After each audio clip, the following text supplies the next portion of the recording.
বুধবার Kamalpur town hall প্রাঙ্গণ আয়োজিত হলো ধলাই জেলা ভিত্তিক দুদিন ব্যাপী মৎস্য উৎসব 2025-26 উৎসবের আনুষ্ঠানিক উদ্বোধন করেন রাজ্যের মৎস্যমন্ত্রী সুধাংশু দাস। উপস্থিত ছিলেন প্রাক্তন মন্ত্রী ও বিধায়ক মনোজ কান্তি দেব, জেলা পরিষদের সভাধিপতি সুস্মিতা দাস সহ সভাপতি অনাদি সরকার সহ অন্যান্য বিশিষ্ট অতিথিরা। স্বাগত ভাষণ দেন মৎস্য দপ্তরের উপ অধিকর্তা গৌরাঙ্গ সরকার। এরপর বক্তব্য রাখেন মন্ত্রী সুধাংশু দাস, বিধায়ক মনোজ কান্তি দেব, সভাধিপতি সুস্মিতা দাস ও সহসভাধিপতি অনাদি সরকার। অনুষ্ঠানে সভাপতিত্ব করেন কমলপুর নগর পঞ্চায়েতের চেয়ারম্যান প্রশান্ত সিনহা।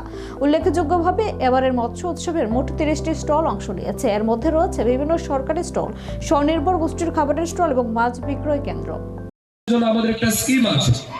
এই স্কিমে এই বছর পুরো জেলায় আমরা প্রায় 5423 জন কৃষক যাদের বাড়িতে পুকুর আছে, এমন 5423 জনকে প্রায় 1,15,00,000 টাকা আমরা কিন্তু তাদের জন্য খরচা করেছি। কিভাবে?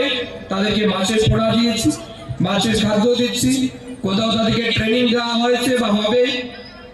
এছাড়াও বিভিন্ন সায়েন্টিফিক ওয়েতে তাদেরকে সাপোর্ট করার জন্য ফিশারি ডিপার্টমেন্ট কাজ করছে। প্রধানমন্ত্রী মৎস্য সম্পদা যোজনায় অনুরূপভাবে বিভিন্ন স্কিমে আমরা সাহায্য করছি। তার মধ্যে গত বছর প্রায় 315 জন এই জেলার মৎস্য চাষীকে আমরা 66 লাখ টাকা দিয়েছি তাদেরকে পুকুর খনন করার জন্য, পন্ড ক্রিয়েশন, যাতে তারা মাছ উৎপাদন করতে পারে। আপনারা জানেন 24 সালে ফ্লাড হয়েছে আমাদের জেলায়, আমাদের রাজ্যে।